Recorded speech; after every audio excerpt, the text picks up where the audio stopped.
우리가 부활절 이후에 기쁨의 절기라는 시간들을 보내고 있는데 부활의 능력과 소망이 가득하기를 그런 길을 신앙의 여정을 걸어갔으면 좋겠습니다.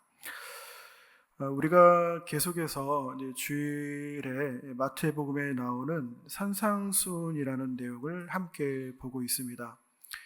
이 산상수훈의 내용은 예수님께서 자신을 따르는 제자들이 모여있는 한 산에서 너희들이 그리스도인으로서 이렇게 살아갔으면 좋겠다라고 하는 중요한 핵심 가르침이 되는데요. 그래서 교회 공동체 안에서 이 중요한 가르침에 대해서 많은 목회자분들을 통해서 산상수훈의 내용이 많은 시간 동안 교회 공동체 안에서 나누어져 왔습니다. 우리도 이 마태복음을 따라가면서 이 산상수훈의 말씀을 계속해서 나누고 있는데요. 오늘 우리가 읽은 말씀은 그 산상수훈의 내용 중에 마태복음 6장에 나오는 이스라엘의 민족에게 중요한 3대 경건 신앙 훈련이라고 하는 구제와 기도와 금식에 대한 예수께서 말씀하시는 내용이 됩니다. 우리가 오늘 6장 1절에서 4절까지 나오는 자선이라고 하는 구제에 대한 내용만 읽었지만 이어서 나오는 기도와 금식에 대해서도 예수님은 그 가르침을 주시면서 거의 비슷한 이야기를 하고 계시는데, 그래서 오늘은 예수님이 구제와 금식과 기도에 대해서 말씀하시는 이 내용들을 전체적으로 보면서 주보에 나온 것처럼 숨어 계시는 하나님이라는 제목으로 우리를 향한 하나님의 마음을 함께 생각해 보려고 합니다. 우리가 교회를 다니면서 신앙생활을 한다고 할 때 무엇보다 우리가 지금 대하고 있는 이 성경을 잘 이해하는 것이 중요한데요. 성경을 잘 이해하고 해석하기 위해서 무엇보다도 이스라엘 민족의 역사에 대해 우리가 조금 알아가는 것이 필요합니다. 이스라엘 역사에서 성경을 이해하는 데 중요한 사건 중에 하나가 이스라엘이 바벨론이라는 나라에 무너진 사건입니다. 사실 이 사건이 구약 성경 전체를 관통하고 있는데요. 이 바벨론이라는 나라에 의해서 이스라엘이 무너진 후에 나라의 중요한 리더들이 바벨론의 포로로 잡혀가게 되는 일이 있었습니다. 그들이 포로로 잡혀가서 삶의 터전과 그들이 소중하게 생각하는 제사, 그러니까 지금 우리가 드리는 예배를 드릴 수 있는 성전을 잃어버리고 포로로 잡혀온 이들에게 무엇보다도 중요했던 것은 그 낯선 바벨론 땅에 살아가면서 낯선 사람들과 함께하면서 그 성전이 없이도 자신들의 하나님 신앙을 나름대로 잘 지켜가는 것이 그들에게 중요한 문제였습니다. 이스라엘 민족이 자신들의 신앙을 잘 지켜가기 위해서 이제 그때 붙들었던 것이 바로 율법이라는 내용이 되는데요. 삶의 터전도 잃어버리고 성전에서 다시 예배 드릴 수 없는 처지가 되었지만 그들은 율법을 붙들고 그 내용을 잘 지킴으로 자신들이 하나님 백성이라는 것을 기억하고 함께 살아가는 이들에게, 그 민족에게 자신들의 신앙을 잘 나타내고 드러낼 수 있었기 때문입니다. 그런 신앙적 고민 끝에 율법에 나오는 많은 내용들 중에 그들이 더 마음을 두고 중요하게 생각하고 또 삶으로 부단히 실천했던 내용이 바로 오늘 말씀에 나오는 구제와 기도와 금식에 대한 내용입니다. 그러니까 이 내용을 잘 실천함으로 바벨론 땅을 살아가면서도 자신들의 신앙의 정체성을 지켜가기 위해 그들은 계속해서 노력을 해왔던 것입니다. 그렇게 노력했던 시간들이 계속 쌓이게 되면서 오늘 말씀에 나오는 구제와 기도와 금식은 이스라엘 민족에게 3대 경건 신앙 훈련으로 자리 잡게 되었습니다. 카톨릭에서 외경으로 사용하고 있는 토빅기라는 문서를 보면, 물론 이제 개신교, 우리 교회에서는 정경은 아니지만 교회 공동체 안에서 중요하게 생각하는 문서들을 외경이라고 이야기하는데요. 다른 어떤 문서보다 그 토빅기는 오늘 말씀에 나오는 3대 경건 훈련을 많이 강조하는 문서 중에 하나가 됩니다. 근데 여러분, 우리가 이미 알고 있는 것처럼 그 이스라엘 민족뿐만 아니라 우리가 몸담고 있는 이 기독교 신앙도 사실은 이스라엘 민족의 신앙 전통에 영향을 많이 받았기 때문에 구제와 기도와 금식은 우리 교회 안에서도, 기독교 안에서도 중요한 신앙 훈련으로 자리 잡고 있습니다. 기도를 하나님과의 대화라고 했을 때 우리가 하나님을 믿고 그분과 새로운 관계를 맺고 살아가는 것이 신앙생활이라고 한다면 당연히 하나님과 대화를 하는 기도하는 삶은 우리에게 반드시 필요한 시간이 되고, 생명을 유지시키는 음식을 끊어내고 진짜 생명은 하나님이 주신다는 마음으로 우리의 삶을 하나님께 맡기고 우리의 마음과 믿음을 새롭게 하는 금식은 우리에게 역시 중요한 신앙 훈련 중에 하나가 될 것입니다. 그리고 누군가를 도와주는 구제를 하는 것, 함께하는 이들에게 자선을 베푸는 것도 여러분 교회의 이제 5대 사명 중에 하나가 이제 구제라고 이야기하는데요. 예수님께서 지극히 작은 자에게 베푸는 것이 곧 자신에게 하는 것이라고 말씀하셨는데, 만약 그렇다고 한다면 우리는 그 구제를 통해서 작은 자로 우리와 함께 하시는 예수님을 만나는 귀한 시간을 구제를 통해서 가질 수 있을 것입니다. 그런 면에서 구제와 기도와 금식은 지금 우리에게도, 지금 우리 교회 공동체 안에도 우리가 계속해서 잘 실천해야 되고 감당해야 되는 중요한 신앙 훈련이 되는 것이죠. 근데 여러분, 오늘 예수님은 말씀 1절을 보면 이렇게 이야기하고 있습니다. 너희는 남에게 보이려고 사람들 앞에서 의로운 일을 하지 않도록 조심해야 된다라고 예수님은 말씀하고 있습니다. 말씀에 나오는 의로운 일이 바로 기도와 금식과 구제에 대해서 이야기하는 내용이 되는데요. 그것을 할 때에 우리가 주의하고 조심해야 된다라고 이야기하고 있는 것입니다. 조심하다라는 이 단어는 아기가 이제 처음 태어나가지고 걸어갈 때 부모가 뒤를 따라가면서 넘어지지 않도록 조심하고 주의하면서 도와줘야 된다라는 의미를 가지고 있는데요. 그만큼 조심하고 주의하면서 세 가지 경건의 삶을 우리가 살아가야 된다라고 우리에게 경고하고 있는 것입니다. 왜냐하면 그 모든 것이 오늘 2절을 보면 다른 사람들에게 보이기 위해서 하는 위선적 태도가 될 수 있기 때문이다라고 이야기하고 있습니다. 물론 여러분, 그렇게 말씀하시는 예수님의 마음을 우리가 모르는 것은 아니지만, 그리고 혹시 그 당시에 종교적 열심에만 그냥 겉으로 하는 것으로만 몰두해 있는 바리새인들에게, 여러분 모든 바리새인들이 그렇게 살아가는 거 아니거든요. 그러나 그렇게 살아가는 바리새인들에게 이 내용이 필요한 말씀일 수 있지만, 사실 지금 이 시대를 살아가는 우리들에게 오늘 예수님의 이야기는 어쩌면 우리의 마음 깊이 와 닿지 않는 내용일 수 있습니다. 저에게는 그렇게 더 생각이 들더라고요. 왜냐하면 지금 우리의 신앙생활을 돌아보면, 특별히 목회자로서 지금의 한국 교회 공동체를 바라보면 어쩌면 지금의 시대는 좀 남에게 보이기 위해서라도 이런 것들을 좀 했으면 좋겠다라는 마음이 개인적으로 들기 때문입니다. 우리는 실제로 그렇게 중요한 기도라고 이야기하면서 믿음의 길을 걸어가면서 누구에게 보이고 나타낼 만큼 기도하는 시간을 내기가 쉽지 않고요. 누구에게 드러날 만큼 금식하지도 않고, 예전에는 진짜 금식 많이 하셨던 것으로 제가 기억을 하거든요. 3일 금식, 일주일 금식. 제가 개인적으로 만나지 못했지만 어떤 목회자분들은 40일 금식 하는 분들도 있다고 들었는데, 그러나 지금 어느 누가 금식을 한다는 이야기를 잘 들어보지도 못하고, 그리고 우리 대부분은 특별히 누구에게 나타낼 만큼 구제하면서 살아가지 못하기 때문입니다. 그리고 우리가 조금이라도 감당하고 있는 구제와 기도와 금식하는 삶이 있다고 하더라도 혹 누구에게는 나를 좀 알아주었으면 좋겠다라는 마음이 있을 수는 있겠지만, 제가 경험적으로 성도님들을 만났을 때 성도님들이 하는 구제와 금식과 기도가 누구를 보여주기 위해서 하는 것이 아니라는 것을 제가 이미 더 잘 알고 있기 때문이에요. 새벽 기도에 기도하신 분들이 나 기도하고 있어 이러면서 기도하는 거 아니잖아요. 더 나아가 때로는 우리가 실천하는 이 신앙 훈련이 누군가에게 보이고 알려졌을 때 도리어 함께하는 사람들과 함께하는 공동체가 도전을 받을 수 있는 귀한 기회가 되는 긍정적인 부분이 있기 때문입니다. 그러니까 경쟁과 자랑이 아니라 도리어 그것이 동료가 될 수 있는 것이죠.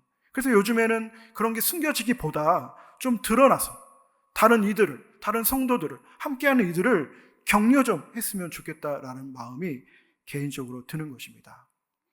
그러면 오늘 이 말씀의 내용인 예수님께서 이 세 가지 신앙훈련, 기도와 금식과 구제를 하면서 사람들에게 보이지 않도록 조심해야 된다라는 이 내용을 우리는 어떻게 우리의 삶에 적용하면서 살아갈 수 있을까요?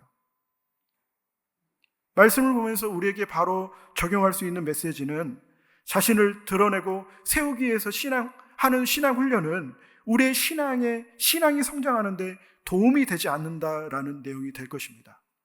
오늘 예수님은 2절 마지막 부분을 보면 사람들에게 보이려고 하는 신앙 훈련은 자기의 상을 이미 다 받았다라고 이야기합니다.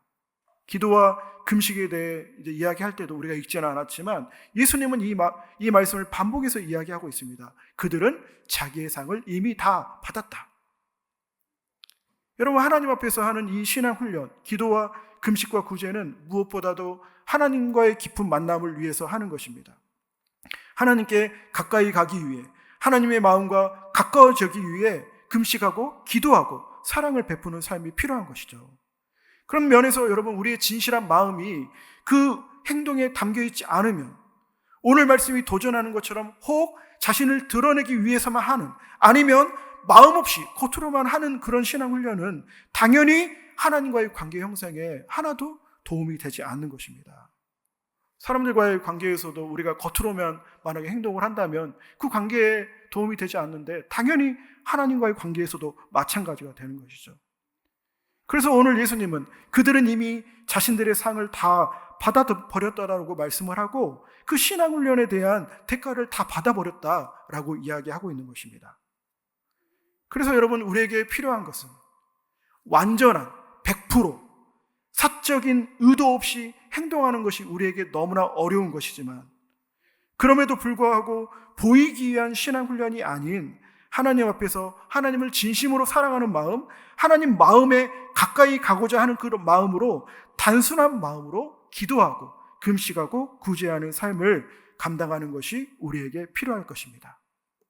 근데 여러분, 제가 오늘 말씀을 보면서 우리 성도님들과 더 관심 있게 보고 함께 나누고 싶은 것은, 물론 오늘 말씀이 사람들에게 보이려고 구제하고 기도하고 금식을 하지 말라는 예수님의 강력한 경고의 말씀이지만, 오늘 예수님은 이 말씀을 통해서 간접적으로 우리가 믿는 하나님이 어떤 분이신지를 우리에게 말씀해 주고 있습니다.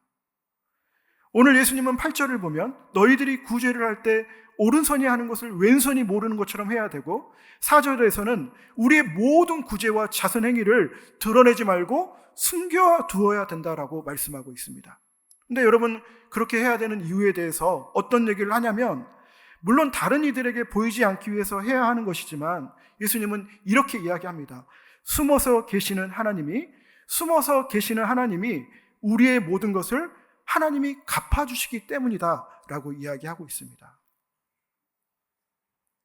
그러니까 여러분, 우리가 믿는 하나님은 어떤 분이신가? 숨어 계셔서 우리에게 은밀하게 갚아주시는 하나님이라는 것이죠. 숨어 계시는 하나님. 그렇게 숨어 계시기 때문에 우리의 눈에 보이지 않는 하나님, 우리가 다 알 수 없는 하나님, 인간의 영역을 넘어서 있는 하나님이라는 것입니다. 그런데 여러분, 그 하나님은 그렇게 깊이 숨어 계시기 때문에, 인간의 눈에 보이지 않는 영역에 계시기 때문에 도리어 어떤 누구보다 우리의 숨겨진 마음을 더 깊이 보실 수 있고, 우리의 숨겨진 의도와 우리의 숨겨진 생각과 우리의 숨겨진 모든 행동의 의미를 다 알고 있다는 것입니다. 이제까지 우리가 나누었던 살인과 간음과 맹세를 하고 있는 우리의 숨겨진 그 깊은 마음들, 더 나아가 우리가 혹 지금 기도하고 구제하고 금식하고 있다면 그 모든 의도를 다 아는 분이 하나님이라는 것이죠. 여러분, 참 무서운 이야기인 것입니다. 우리를 다 알고 있다는 것이. 왜냐하면 우리는 다 연약함을 가지고 있기 때문이에요. 우리의 의도와 생각과 우리의 마음을 다 아신다면 우리가 그 하나님 앞에 섰을 때 너무나 부끄러울 수밖에 없는 것이죠. 그런데 여러분, 역설적으로 하나님은 우리의 마음을 다 아시는 분이시기 때문에 우리는 도리어 그 하나님 앞에서 위로받을 수 있는 것입니다. 왜 그럴까요? 함께하는 사람들은 우리의 숨겨진 마음의 의도를 볼 수 없고 우리를 다 이해할 수 없지만, 그래서 혹 우리를 날마다 왜곡해서 바라볼 수 있지만, 혹시 선한 뜻으로 하는 기도와 금식과 구제도 때로는 저 사람들 왜 그렇게 보이게 해? 자랑하는 거야? 아니 왜 부담되게 해? 라고 평가하고 왜곡하는 사람들이 있지만, 더 나아가 우리가 삶을 살아가면서 마주하고 있는 여러 삶에 대해서 이렇다 저렇다 평가할 수 있지만, 우리가 믿는 하나님은 여러분 그런 분이 아니라는 것입니다. 우리보다 우리 자신을 더 잘 아시는 하나님, 우리의 한계와 연약함은 다 보이지만 그것은 사랑으로 가리시고 우리의 존재 자체를 있는 그대로 받아주시는 그 하나님, 그 하나님이 우리와 함께하고 있기 때문에 오해와 왜곡이 가득한 이 땅을 살아간다고 하더라도, 우리를 향한 평가와 비판이 날마다 우리에게 다가오고 있어도 나를 깊이 알아주시는 그 하나님이 우리와 함께 하시기 때문에 우리는 이 땅을 여러분 담대하게 살아갈 수 있는 것입니다. 오늘 우리가 읽은 이 구약의 말씀, 시편 139편 말씀은 제가 개인적으로 좋아하는 말씀입니다. 오늘 다윗은 하나님 앞에서 그렇게 고백합니다. 1절과 2절을 보면 하나님은 나를 완전히 알고 계십니다. 내가 앉아있거나 서있거나 주님께서는 다 아십니다. 아주 멀리서도 내 생각을 다 알고 계십니다. 여러분, 멀리 있으면 사람들은 우리를 알 수 없습니다. 가까이 있어도 알지 못하는데 멀리 있으면 더 모르는 거죠. 근데 여러분, 하나님은 어떤 분이시냐면 우리가 멀리 떨어져 있어도 우리를 다 알고 있다는 것입니다. 사람들은 우리의 마음을 100% 알아주지 못합니다. 아내도, 남편도, 자녀들도, 부모님들도 마찬가지입니다. 알아주려고 노력할 뿐이지 그들이 나 자신이 되지 못하기 때문에 우리를 다 알 수 없습니다. 그러나 여러분, 하나님은 우리 자신보다 더 우리 자신이 되기 때문에, 우리의 존재 근원이 되기 때문에 우리의 의도와 생각, 더 나아가 나도 모르는 깊은 상처, 그 원인까지 다 알고 있는 분이 하나님이라는 것이죠. 그러니까 여러분, 우리에게 필요한 것은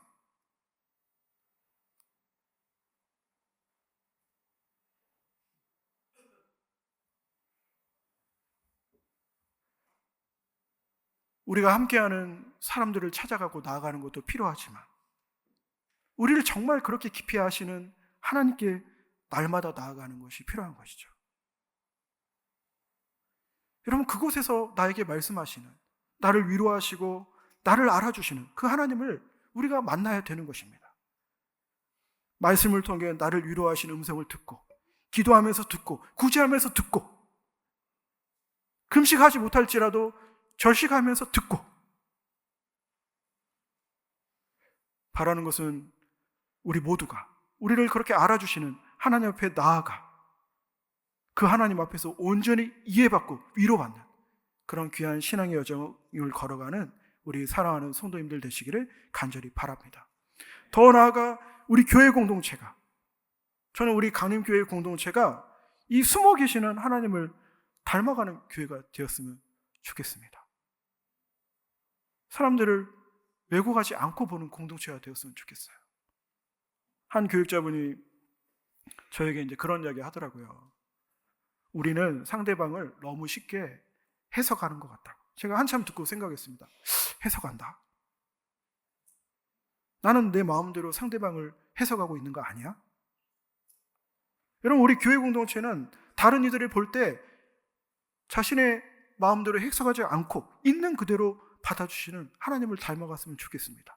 제가 목회를 시작하고 나서 힘들었던 것 중에 하나가, 교회는 여러분 사랑하는 공동체로 하잖아요. 어렸을 때부터 제가 그렇게 들어왔거든요. 교회는 사랑의 공동체라고.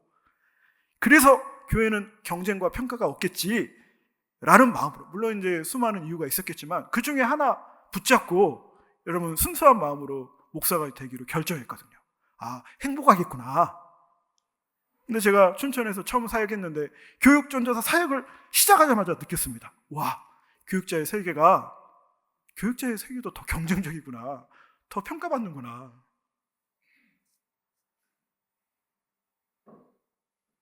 사랑을 기대하는 공동체에서 평가를 받는 것을 느끼면 더 아프게 되는 것입니다. 여러분, 목회자를 향해서는 그렇게 해도 됩니다. 목회자들은 그것을 사명으로 알면 됩니다. 그러나 여러분, 성도들 사이에서는 평가하지 않아야 되는 것이죠. 여러분, 인생을 살아가다 보면 우리가 당하기 싫은 것도 경험하게 됩니다. 그 사람이 원해서 그런 일 당하는 거 아닙니다. 그 사건이 그에게 그냥 일어난 거예요. 그런 사건이 수도 없이 많습니다. 내가 실수해서 맞아들인 사건보다 그냥 나에게 오는 사건들도 많아요. 그래서 여러분, 우리는 쉽게 어떤 사람에게 일어난 그런 일에 대해서 이러쿵 저러쿵 저렇게 생각할 필요가 하나도 없는 것입니다. 교회 공동체가 해야 주어야 되는 것은 어려운 상황을 마주하고 있는 그분을 품어주고 위로해 주는 것, 그 하나밖에 없습니다.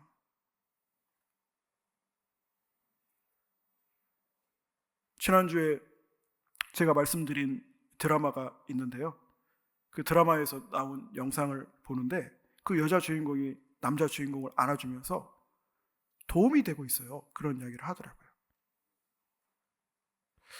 우리 교회 공동체가 인생을 살아가면서 퍽퍽하잖아요. 인생이. 저만 그런가요? 퍽퍽하잖아요. 알아주는 사람도 없고. 이 신앙의 길을 걸어가는데 서로에게 진짜 도움이 되는 공동체가 되었으면 좋겠어요. 여기까지 와가지고 평가받고 힘들게 하면 너무나 어려운 것이죠. 우리 자신은 너무나 부족하지만 서로에게 힘을 주고 격려하고 위로해주고 세워주는 삶을 우리가 살아가길 원하고, 그런 사랑으로 몸된 교회를 온전히 세워가는 복된 성도님들 되시기를 간절히 바랍니다. 기도하겠습니다. 자비하신 하나님 아버지, 우리를 누구보다 깊이 아시는 하나님을 기대하며 하나님 앞에 나아갑니다.